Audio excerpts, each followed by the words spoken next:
南投信义乡同富村嘅投航海本单是一条小河坝，莫拉克风灾嘅时节，水头发生严重嘅土石流，小河坝一下路变做大河坝嘅。虽然里面提示河川区有去做紧急防护措施，冇投航海嘅沙沙嘅行起到也冲山汹涌。今年嘅防风期有嘅多嘅，係打睇河岸嘅石果户、石木村民如果受係有天灾，而能當時唔地愛逃到哪去？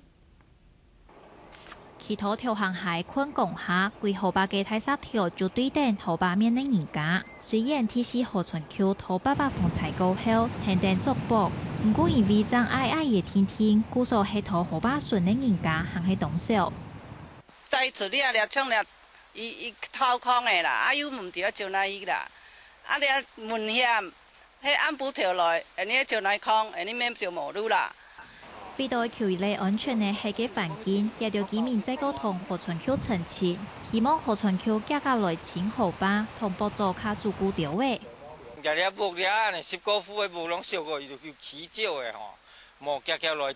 補強做一隻天然嘅嘅東內牆吼，長起來冇乜危險啦。而家落水啊，逢台幾來，大概會煩到啦吼。還有條大河壩吼，喺疏浚吼，也是咁樣吼，做最好做電吼，做一擺來夾先來總體起吼，安尼也會讓人較安心啦。我們局裡面會回去檢討，那爭取經費來辦理。那有關於核社區部分的疏浚工程，那本局也已經發包了，那預計在今年6月底之前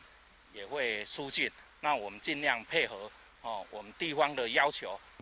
提示河川區表示，就算火沙海清河事業，未馬得時出切，因為投航海嘅內沙還係會威脅到人家，故所根本嘅解決方式，還係會配合投航海嘅差大政策。地方居民咪希望林福區批定來清河壩嘅工廠，加價來清投航海。安尼居民將做地做到嘅安心，唔是在個小波太水，核心分裂風氣南投波土。